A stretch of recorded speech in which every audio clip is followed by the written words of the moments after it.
Capítulo 3. Cambios en la información genética, las mutaciones. La información del ADN es responsable, en buena parte, de cómo somos, es lo que nos hace humanos pero, a la vez, determina que seamos distintos entre nosotros.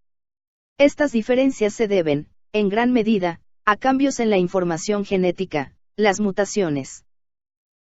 Decía Alfred Nobel, el creador de los premios que llevan su apellido, que la observación y la búsqueda de las similitudes y de las diferencias constituyen la base de todo el conocimiento humano. El desciframiento del código genético y la constatación de su universalidad determinaron la similitud que comparte toda la vida terrestre. Aunque la base genética es la misma, los organismos son distintos entre sí por las diferencias que encontramos en su ADN.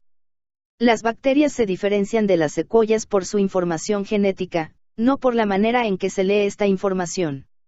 Y estas diferencias no se dan solo entre especies, cada individuo es, genéticamente, distinto del resto de sus congéneres. La individualidad se halla en el ADN.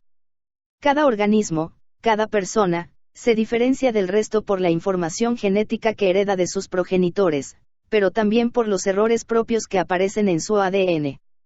A estos errores se les conoce, de manera genérica, como mutaciones. Algunas de las mutaciones pueden darse sobre genes, es decir, sobre porciones del ADN que codifican directamente para proteínas. En estos casos, el código genético condiciona buena parte de los efectos de los cambios del ADN sobre las proteínas, aunque el código en sí no muta. Una mutación, entendida como cualquier cambio en el ADN, no es algo excepcional. Cada uno de nosotros acumula millones de mutaciones. Cada una de nuestras células es, estrictamente, una mutante, pues acumula cambios en el ADN que no estaban presentes en la célula de la que procede. Pero, a pesar de esta ubicuidad de los cambios, los seres vivos continúan funcionando. Esto es en parte debido a la acción de los mecanismos de reparación del ADN y en parte a que a veces las mutaciones pueden no afectar en nada al funcionamiento del organismo. ¿Qué mutaciones, pues, podemos encontrar en nuestro ADN? Un mar de mutaciones. De los millones de mutaciones que acumulamos, algunas pueden afectar a unas pocas secuencias de nucleótidos, letras del ADN, mientras que otras pueden modificar fragmentos enormes del ADN. Los primeros casos suelen tener efectos menos evidentes que los segundos, aunque, en ocasiones, el cambio de una sola letra del ADN determina la aparición de una enfermedad o, incluso, puede hacer inviable la célula o al propio individuo. Los efectos de las mutaciones dependerán de diferentes factores como, por ejemplo, si es una mutación en la línea germinal que podrán heredar los descendientes, si altera una secuencia que regula únicamente la expresión de un gen, si produce cambios en alguna proteína, si el gen alterado es un regulador transcripcional, etc. La primera consideración que hay que tener en cuenta es el carácter hereditario, o no, de una mutación. Aunque cada uno de nosotros lleve consigo un enorme número de mutaciones, solo unas pocas, las que aparezcan en las células gérmenes, las que darán lugar a las células reproductoras, óvulos y espermatozoides, podrán pasar a la descendencia. El resto de mutaciones, denominadas somáticas, solo nos afectarán a nosotros y no las transmitiremos. En este sentido, el cáncer se considera una enfermedad producida por la acumulación de mutaciones en diferentes genes que permiten a determinadas células crecer y dividirse de manera descontrolada e independiente del organismo. La mayoría de estas mutaciones aparecen en las células somáticas de la persona que lo padece. Sin embargo, algunas mutaciones pueden proceder ya de sus progenitores y predisponerlo a tener más probabilidades de desarrollar un cáncer en la vida adulta. Es el caso de las mutaciones hereditarias en los genes BRCA1 y BRCA2. Se ha demostrado que las personas que presentan ciertas mutaciones en estos genes tienen una mayor tendencia a desarrollar cáncer de mama que las que no portan estas alteraciones. Otro factor importante es el lugar del ADN en que aparece una mutación. Se estima que los genes codificantes, que expresan proteínas, representan un máximo del 3% de la secuencia total del ADN humano y, por tanto, parece más probable que una mutación aparezca en una secuencia no codificante que no se traduce a proteínas. Sin embargo, Esto no significa que la mutación no tenga ningún efecto, ya que el 97% del ADN no codificante no está carente de sentido y puede participar, por ejemplo, en cuándo y cómo se transcribe un ARNM o en la formación de otros ARN como los ribosómicos o los de transferencia, afectando en última instancia a todas las proteínas. Estas mutaciones con efectos tan devastadores suelen ser raras, puesto que las células que las presentan no suelen sobrevivir. Si la mutación aparece en un gen codificante, se trasladará al ARNM que se origina durante la transcripción. Es en este punto en el que las mutaciones se relacionan con el código genético, solo las mutaciones que se encuentran en la secuencia de los genes que se transcribirán y acabarán formando parte de un ARNM maduro son traducidas. El resto de las secuencias no se traducirán y, por tanto, no serán interpretadas a través del código genético. Mutaciones de pocas letras. Una mutación puede consistir en el cambio de un único nucleótido, letra, la sustitución de una base por otra, la modificación o la incorporación o pérdida de una base. Como el código genético es redundante, algunos cambios de letra no tendrán efecto. Así, por ejemplo, si en una zona de la secuencia AUGGCCCUGUGG del ARNM de la insulina se cambia la sexta letra de una C a una U, se obtiene un triplete GCU que es sinónimo del original GCC, ya que codifican el mismo aminoácido, la alanina. La proteína tiene la misma secuencia pese al cambio de letra del ARN y, por tanto, ni la proteína ni su función se ven afectadas. Estas mutaciones son consideradas mutaciones silenciosas. Algunos cambios de letra, sin embargo, producen un cambio de aminoácido, lo que se conoce como mutación de cambio de sentido. Así, por ejemplo, si en una secuencia de ARNM, al codón UGU, que codifica para la cisteína, le cambiamos la primera letra por una C, obtenemos el triplete CGU que codifica para la arginina. Este cambio de aminoácido es, precisamente, el que presentan, en una opsina, la proteína encargada de detectar los colores en nuestra retina, algunas personas aquejadas de una forma concreta de ceguera selectiva al color. En otras patologías, el cambio de letra puede tener un efecto más radical si provoca la aparición de un codón stop, lo que se conoce como mutación sin sentido. En estos casos, la proteína que se genera es una versión truncada de la original, más corta y con un plegamiento completamente distinto. Es el caso, por ejemplo, de las mutaciones en el gen de la distrofina, que presentan algunas personas con distrofia muscular de Duchenne y que sufren una pérdida generalizada y progresiva de la masa muscular que les termina incapacitando.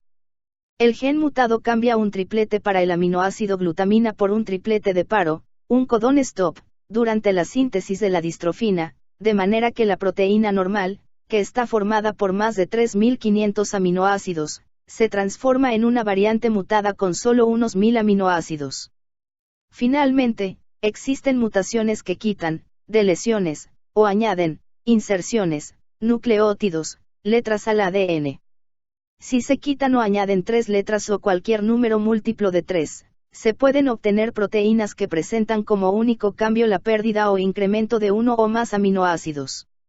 Estos aminoácidos de más o de menos pueden no afectar o pueden alterar profundamente la función de la proteína dependiendo de la función que los aminoácidos modificados tengan en la conformación estructural de la proteína.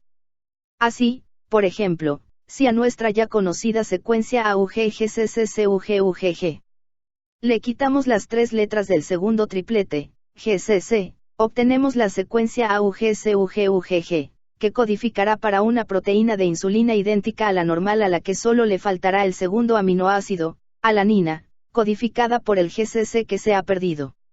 Las inserciones o deleciones de un número no múltiplo de 3, 1, 2, 4, 5, 7, 8, generalmente son mucho más drásticas porque cambian completamente la pauta de lectura del ribosoma y, de hecho, se las conoce como mutaciones de cambio de la pauta de lectura. Recordemos que la pauta de lectura por tripletes no solapantes es una de las características básicas del código genético.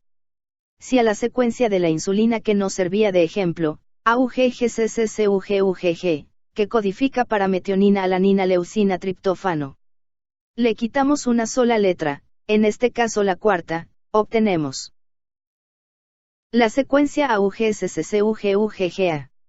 Esta secuencia codifica para una nueva proteína que solo conserva el primer aminoácido, metionina, codificado por el triplete AUG que no ha cambiado.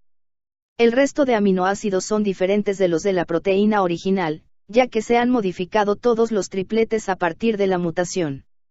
Así, la nueva proteína estará formada por metionina, prolina, cisteína, glicina. Completamente distinta de la secuencia normal anterior y, por tanto, con escasa capacidad para ejercer las funciones fisiológicas. Mutaciones de grandes fragmentos. Las mutaciones que acabamos de ver consisten en modificaciones producidas por el cambio, inserción o deleción de unas pocas letras del ADN. Sin embargo, también se pueden producir mutaciones en las que participa un número mayor de nucleótidos y que suelen afectar a regiones enteras de los cromosomas, las largas cadenas de ADN que se encuentran en el núcleo. Estos cambios pueden alterar el funcionamiento de muchos genes y, por tanto, provocar efectos más espectaculares sobre el funcionamiento de la célula y del organismo que en las mutaciones anteriores. Existen diferentes tipos de mutaciones que alteran regiones de los cromosomas.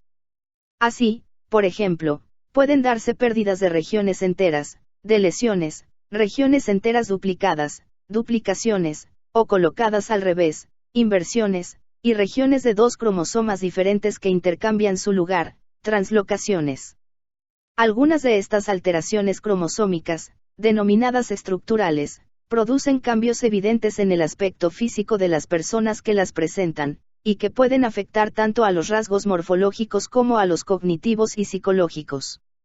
Así, una deleción de una porción del cromosoma 5 da lugar al síndrome del Cri-du-Chat, y una deleción de una porción del cromosoma 7 da lugar al síndrome de Williams. Existen mutaciones, a una mayor escala, que implican cambios en el número de cromosomas presentes en las células. Todas las células de un organismo, excepto los gametos, presentan el mismo número de cromosomas. En el caso de la especie humana, dentro de cada célula, exceptuando espermatozoides y óvulos, encontraremos 46 cromosomas, es decir, 23 parejas de cromosomas. Sin embargo, algunos individuos pueden presentar un número distinto de cromosomas, ya sea por la ausencia o por la presencia adicional de algún cromosoma. Los hombres con síndrome de Klinefelter presentan un cromosoma X adicional, XXY en vez de XY. Las mujeres con síndrome de Turner tienen un solo cromosoma X, en vez de la pareja 20 que presentan la mayoría de las mujeres. La alteración en el número de cromosomas más conocida, sin embargo, es el síndrome de Down. Originado, entre otras causas, por la presencia de 3 cromosomas 21. El origen de las mutaciones. Las alteraciones en el número de cromosomas o en regiones dentro del cromosoma se producen por divisiones celulares defectuosas. Si este defecto se da durante la formación de las células reproductoras, la alteración la podrán presentar todos sus descendientes y esas células gaméticas terminan originando un cigoto. Durante la división normal para formar células reproductoras, denominada meiosis, primero se duplican todos los cromosomas, en el caso de los humanos, de 46 pasamos a 92, y luego se forman 4 células, cada una de ellas con 23 cromosomas. Si se produce algún fallo en esta redistribución, una de las células puede quedar con 22 cromosomas y otra con 24. La unión de estas células con otro gameto de 23 cromosomas, generará individuos con 45 o con 46 cromosomas. Durante la meiosis, los cromosomas se alinean por pares e intercambian algunas regiones equivalentes, homólogas, mediante lo que se conoce como recombinación meiótica. De esta manera, se aumenta la variabilidad genética con una mayor diversidad de la descendencia. Si se producen errores durante esta recombinación, pueden dar lugar a alteraciones estructurales, translocaciones, inversiones, etc. Las mutaciones cualitativamente menores como los cambios, inserciones o deleciones de pocos nucleótidos pueden presentar diferentes orígenes. Se pueden producir mutaciones espontáneas debidas al azar, a errores en los mecanismos de copia y reparación del ADN y por agentes externos, principalmente sustancias químicas o radiaciones, que, al actuar como mutágenos pueden alterar directamente la secuencia de nucleótidos de la cadena del ADN dando lugar a mutaciones inducidas. Mutaciones espontáneas. Las mutaciones espontáneas se pueden producir durante la replicación del ADN, es decir, durante su duplicación, antes de que una célula se divida. Recordemos que el ADN forma una doble hélice, en la que las dos cadenas están fuertemente unidas entre sí por uniones químicas entre las bases de los nucleótidos de cada cadena denominadas enlaces o puentes de hidrógeno. Esta estructura condiciona la manera como se copia esta molécula. Cada cadena servirá de molde para la síntesis de una cadena complementaria. Pero, para poder utilizar el ADN como molde, la doble hélice debe abrirse dejando las dos cadenas separadas. Cada una de estas cadenas sirve de molde para formar nuevas dobles hélices complementarias, cada una con la misma secuencia de bases que la doble hélice inicial, parental. El proceso de replicación se inicia con una proteína denominada helicasa, cuya función es separar la doble cadena del ADN a modo de la apertura de una cremallera, lo que consigue mediante la rotura de los enlaces de hidrógeno que unen las bases de los nucleótidos. Cuando la molécula de ADN queda abierta, otra proteína, la ADN polimerasa, polimeriza la nueva cadena de ADN a partir de la incorporación de nucleótidos. La ADN polimerasa solo puede leer la cadena del ADN en un sentido y no en el opuesto. Como las dos cadenas que forman el ADN presentan sentidos de lectura opuestos, una de ellas puede duplicarse de manera continua, siguiendo el avance de la helicasa. La otra, sin embargo, debe leerse de manera discontinua ya que se sintetiza a trozos, dando lugar a fragmentos nuevos de ADN de 100 a 200 nucleótidos que se conocen como fragmentos de Okazaki. Estos fragmentos, una vez sintetizados, se tienen que unir para dejar una cadena continua y sin interrupciones, lo que se consigue gracias a la acción de otra enzima, la ADN ligasa. A través de este mecanismo se producen dos cadenas esencialmente idénticas a las iniciales. Las proteínas que se encargan de copiar el ADN no son infalibles y pueden llegar a cometer un error cada 100.000 nucleótidos copiados, lo que equivaldría a 2 errores tipográficos en este libro. Puede parecer una buena media, pero si tenemos en cuenta que cada célula del cuerpo humano contiene 6.000 millones de bases en su ADN, cada vez que una célula se divide puede llegar a acumular unos 60.000 errores. Estos errores de replicación pueden ser de diferentes tipos. Por ejemplo, la maquinaria proteica puede saltarse unas pocas letras, se dice que resbala unas letras. Dependiendo de cómo se produzca este resbalón, se generan inserciones o deleciones de unas pocas letras. Otro error de replicación se produce por una lectura defectuosa de una letra del ADN, lo que condiciona que la ADN polimerasa introduzca una letra errónea en la cadena que está sintetizando. Además de estas mutaciones relacionadas con errores en la replicación, se pueden producir lesiones espontáneas. La más frecuente es la desaminación, en la que una de las bases del ADN pierde parte de su estructura y se transforma en otra base distinta. Este cambio se produce sobre todo en las citosinas, aunque también puede darse en guaninas y adeninas. La desaminación de citosina produce uracilo, que normalmente se encuentra en los ARN.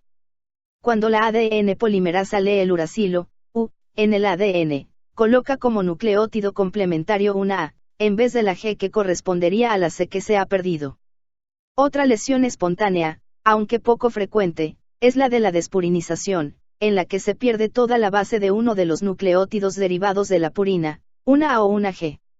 En este caso, la hebra de ADN tiene una posición en la que le falta la base nitrogenada y, durante la replicación, se incorporará al azar cualquier nucleótido, lo que puede conducir a errores. Mutaciones inducidas. Las mutaciones pueden aparecer por la acción directa de agentes externos, los cuales producen alteraciones en el ADN que van desde pérdidas de una base a la rotura de una o ambas cadenas del ADN. El agente externo o mutagénico al que estamos comúnmente más expuestos es la radiación ultravioleta, especialmente la proveniente de la luz solar. Radiaciones mutagénicas. La radiación ultravioleta se caracteriza por presentar una longitud de onda de entre 10 y 400 nm. La capa de ozono de nuestra atmósfera Absorbe buena parte de la radiación ultravioleta solar dejando pasar solo la radiación ultravioleta A, rayos UVA, de 315 a 400 nm, y, muy parcialmente, la B, rayos UVB, de 280 a 315 nm. Estas longitudes de onda son capaces de interactuar con algunas moléculas orgánicas y producirles alteraciones. En el caso del ADN, los rayos ultravioletas pueden originar la unión química entre dos nucleótidos, COT, que se encuentren adyacentes en la cadena del ADN. Se genera entonces un dímero que distorsiona la forma de la doble hélice e induce errores en la replicación del ADN. Aunque se pueden producir dímeros CC, TT, CT o TC, los más comunes suelen ser los dímeros de timina, TT. Los rayos ultravioletas, por tanto, son un poderoso agente mutagénico para el que la evolución ha desarrollado su propio mecanismo de protección. Existen células especiales en nuestra piel que secretan y almacenan melanina, una sustancia capaz de absorber la luz ultravioleta. Cuando nos exponemos a una excesiva radiación ultravioleta, las células de la piel reconocen la agresión y liberan y sintetizan más melanina. Como la melanina tiene un color marrón oscuro, la piel adquiere el típico tono de bronceado. Si la radiación es excesiva, se produce un daño directo de las células de la piel, las cuales se inflaman y enrojecen con el característico color de la piel quemada por el sol. Las poblaciones humanas que se aclimataron a las regiones con mayor incidencia de sol, ecuatoriales y tropicales, presentan, de base, una mayor cantidad de melanina en la piel. Las poblaciones que habitan latitudes mayores, prácticamente no producen melanina, ya que la luz solar en la piel es necesaria para sintetizar la vitamina D y en esas latitudes la incidencia del sol resulta escasa para asegurar la producción necesaria de vitamina D. Hay que destacar que el efecto nocivo de los rayos ultravioletas es independiente de su fuente, es decir, tan peligrosos son los que recibimos del sol como a los que nos exponemos si, por ejemplo, vamos a un centro de bronceado. Los rayos UVA, provengan de donde provengan, son idénticos, indistinguibles, por lo que sus efectos sobre el ADN son los mismos. Las mutaciones que esta radiación provoca contribuyen poderosamente a la aparición de melanómas, cánceres de piel que pueden resultar muy agresivos. Las cremas de protección solares cuentan con sustancias que absorben o bloquean los rayos ultravioletas y constituyen una herramienta imprescindible para disminuir la probabilidad de desarrollar cánceres cutáneos. Otros tipos de radiaciones, con longitudes de onda más cortas que las de los rayos ultravioletas, también producen cambios en el ADN. Es el caso de los rayos X y los rayos gamma. Cada uno de ellos, además, puede penetrar más profundamente en los tejidos que los ultravioletas, los cuales afectan principalmente a la piel, porque solo penetran unos centímetros. Este poder de penetración es, de hecho, el que hace que se utilicen los rayos X para observar las estructuras internas de nuestro cuerpo y su poder mutagénico es el que hace recomendable que las embarazadas no se sometan a esta radiación para que el feto no sufra alteraciones mutagénicas. Aunque los rayos X pueden producir, en algunas circunstancias, cambios en las letras del ADN, su efecto más significativo, al igual que ocurre con los rayos gamma, es la rotura de una o de las dos cadenas del ADN, hecho que puede resultar letal sobre la célula que lo sufre. Sustancias mutagénicas. Además de las radiaciones, diferentes compuestos químicos pueden actuar sobre el ADN y producir mutaciones. Así, por ejemplo, el ácido nitroso, HNO2, puede producir desaminaciones, como las espontáneas y, por tanto, convertir algunas citocinas en uracilos. Otros compuestos, como la nicotina, son capaces de añadir pequeñas moléculas a los nucleótidos cambiando su interacción con otros nucleótidos, lo que provoca que las proteínas que replican el ADN cometan errores y se produzca la unión física entre nucleótidos o, incluso, la rotura de la cadena de ADN. Otros compuestos capaces de alterar el ADN son las especies reactivas del oxígeno, pequeñas moléculas o átomos producidos por diferentes procesos dentro de la célula, que oxidan los ácidos nucleicos, especialmente la guanina.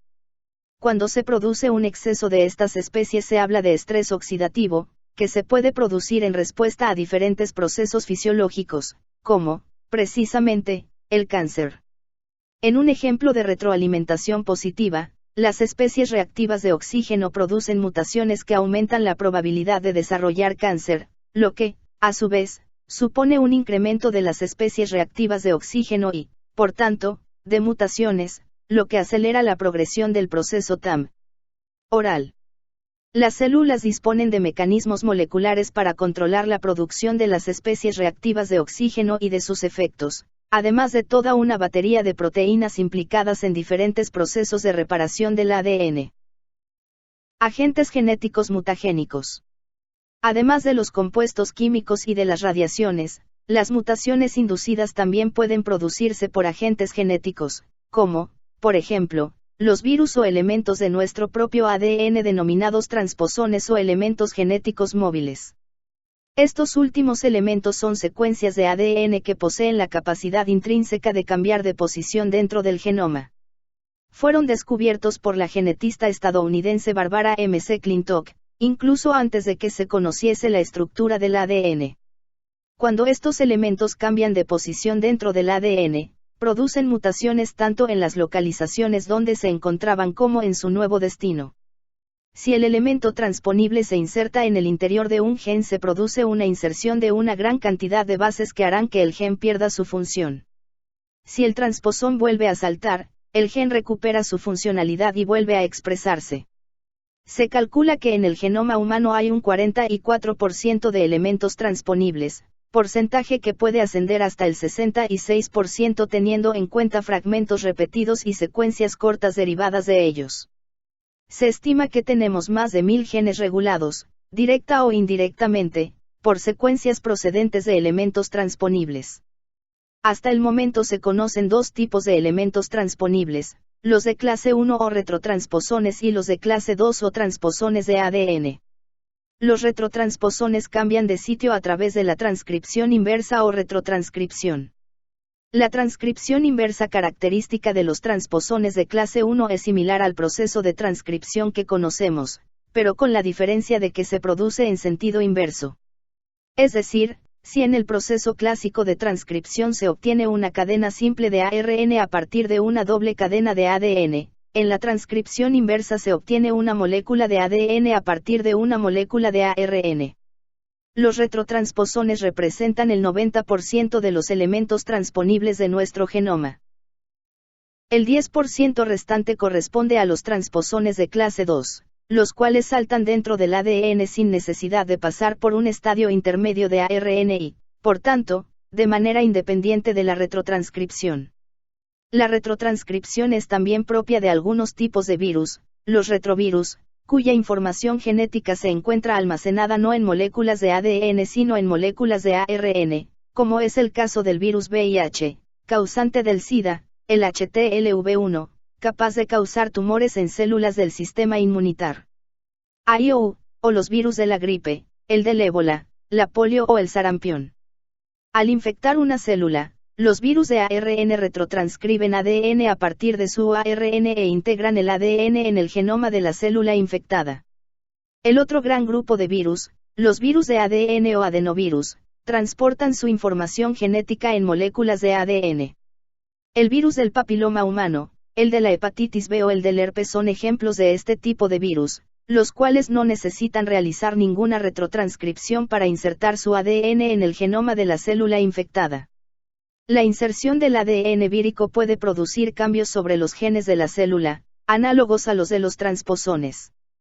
Si unos u otros se insertan en alguna región del ADN que produce la codificación de una proteína, esta proteína dejará de ser funcional.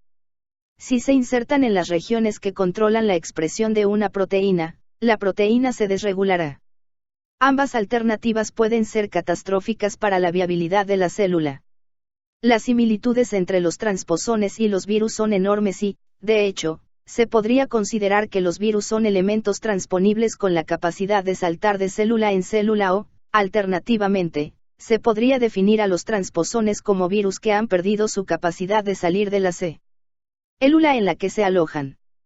Sea como sea, ambos han sido reconocidos como una fuerza a tener en cuenta en el estudio de la evolución de las especies por su capacidad de generar cambios drásticos que contribuyen a la variabilidad genética, incrementando la diversidad dentro de las especies y entre ellas. Sin embargo, no hay que obviar que estos elementos pueden ser los causantes de alteraciones genéticas que desestabilicen las células y que acaben provocando tumores o la propia muerte celular. Como acabamos de ver, existen diferentes mecanismos que pueden modificar el ADN de una célula. Aunque algunos de estos procesos son más probables y constantes que otros, sobre el ADN original siempre se producen modificaciones, constituyendo errores en muchos casos. La evolución ha dotado a las células de mecanismos de reparación y corrección de esos errores que tratan de minimizar la cantidad de alteraciones que acaban persistiendo y que tratan de asegurar la fidelidad con respecto a la información del ADN original. La reparación del ADN. De la misma manera que existe el código PAS, proteger, avisar y socorrer, para realizar los primeros auxilios, en los casos de accidentes, la célula también tiene su propio código PAS frente a un daño, destinado a percibirlo, actuar para repararlo y sobrevivir para continuar con sus funciones. Existen diferentes mecanismos de reparación del ADN, algunos de ellos especializados en la corrección de la alteración de la secuencia de nucleótidos, y otros dedicados a la reparación de daños mayores, como la rotura de las cadenas. Uno de los mecanismos especializados en la corrección de las alteraciones de la secuencia de nucleótidos se encarga de reparar modificaciones químicas que aparecen en algunos nucleótidos, pero que no alteran la forma de la doble hélice. A este mecanismo se le conoce como reparación por escisión de bases, la porción de los nucleótidos que determina qué letra es. En estos casos, se corta y se desprende la base dañada, generándose un espacio en blanco que debe ser nuevamente ocupado. Para ello se corta un fragmento del ADN que lo incluya y que será rellenado por la maquinaria encargada de la replicación y unido al resto de la cadena por las proteínas ligasas. Existe otro mecanismo que interviene en las modificaciones químicas que alteran la forma de la doble hélice, como resultado, por ejemplo, de la acción de algunos mutágenos químicos o, principalmente, de la radiación ultravioleta. El mecanismo que repara estas mutaciones es la reparación por escisión de nucleótidos y puede darse durante la propia replicación o de manera general. Si se da durante la replicación, es la propia maquinaria de la replicación la que detecta el daño producido. En el caso de la reparación general, existen proteínas específicas que detectan y señalan el daño. En cualquiera de los dos casos la célula procede como en el mecanismo anterior. La secuencia del ADN que contiene el error se corta y la maquinaria de transcripción rellena el hueco que se ha generado. En este mecanismo de reparación participan diferentes proteínas. Si alguna de ellas está mutada y no puede ejercer su función de manera eficaz, se acumulan este tipo de errores, mutaciones en el ADN, lo que aumenta el riesgo de desarrollar procesos tumorales y otras afecciones. Es el caso, por ejemplo, de los afectados por una genodermatosis, Xenoderma pigmentosum, enfermedad causada por mutaciones en 8 genes implicados en la reparación del ADN, de los que 7 lo están en la reparación por escisión de nucleótidos. El resultado de las mutaciones en estos genes provocan una hipersensibilidad a la luz y una alta incidencia de cáncer cutáneo. Otras enfermedades producidas por mutaciones en genes que regulan los mecanismos de reparación son la tricotiodistrofia y el síndrome de Cockayne, que se caracterizan por presentar fotosensibilidad y deficiencia intelectual. Un tercer mecanismo de reparación es el que actúa sobre los nucleótidos mal apareados, es decir, detecta, por ejemplo, parejas AG o TC. Este mecanismo se conoce como reparación de los desapareamientos y presenta un funcionamiento similar a los anteriores. Una proteína detecta y se une específicamente a los nucleótidos mal apareados facilitando la degradación de un fragmento corto de la cadena de ADN que contenga los nucleótidos mal apareados. Quedará entonces un vacío que será rellenado por la acción de la ADN polimerasa. El mecanismo de reparación de los desapareamientos suele actuar sobre errores producidos por la maquinaria de replicación, que, aunque cuentan con un sistema de comprobación de errores propio, no es totalmente infalible. Si alguna de las proteínas de este sistema de reparación está alterada, las consecuencias sobre el individuo que presenta la mutación podrá desencadenar diversas patologías. Sirve de ejemplo el síndrome de Lynch o cáncer colorectal hereditario no poliposo, una de las enfermedades hereditarias más comunes, causante del 15% de todos los casos de cáncer de colon. En estos pacientes, como el mecanismo de reparación de desapareamientos no funciona correctamente, se acumulan las mutaciones a una mayor tasa que en aquellas personas cuyo mecanismo funciona correctamente. Esta acumulación de mutaciones hace más probable que se alteren proteínas que participan en la estabilidad celular y que, por tanto, se pueda desarrollar un proceso cancerígeno. Los mecanismos que acabamos de indicar actúan sobre cambios relativamente menores del ADN. Sin embargo, hemos visto que determinados agentes, como los rayos X, son capaces de dañar con mayor severidad esta molécula, concretamente produciendo cortes en las dos cadenas del ADN. Para estos casos, la célula presenta tres posibles mecanismos de actuación. El primero de ellos, denominado unión de los extremos no homólogos, se basa en la acción de un tipo especial de ligasa, las proteínas encargadas de unir cadenas de ADN. Se trata de una intervención rápida basada en la detección de fragmentos similares, muy pequeños, entre las cadenas que se quieren reparar. Este sistema de reparación no es muy preciso y puede generar deleciones e inserciones si los fragmentos reconocidos, aunque similares, no fuesen exactamente los que se corresponden con esa zona del ADN. El segundo mecanismo, la unión de extremos mediada por microhomologías, se basa en la detección de regiones microhomólogas, es decir, fragmentos de una cadena parecidos a los de la otra cadena que se utilizan como guías para conducir la unión de las cadenas separadas. Por su manera de funcionar, este mecanismo siempre genera deleciones, por lo que, a pesar de que esté arreglando un daño del ADN, está introduciendo mutaciones en la secuencia. El tercer mecanismo, la recombinación homóloga, es más preciso, aunque también más lento. En este mecanismo se utiliza una secuencia idéntica o muy parecida para reparar la rotura producida. Esta secuencia la encuentra, por ejemplo, en el cromosoma homólogo. Recordemos que en cada una de nuestras células tenemos 23 parejas de cromosomas, 46 cromosomas en total. Pues bien, si se rompen las cadenas, supongamos, de uno de los cromosomas 2, este mecanismo utiliza el otro cromosoma 2 como molde para reparar la rotura del primero. Este mecanismo es muy parecido al de la recombinación meiótica al que nos hemos referido anteriormente. La disminución de las tasas de recombinación homóloga causa la ineficiente reparación del ADN que puede conducir a la aparición del cáncer. Es el caso de los genes BRCA que son supresores de tumores, cuyo mal funcionamiento se relaciona con un incremento del riesgo de cáncer de mama y de ovario. La recombinación homóloga es también clave para el uso de la tecnología CRISPR-Cas, mediante la que se puede modificar, con altísima precisión, el ADN de los organismos.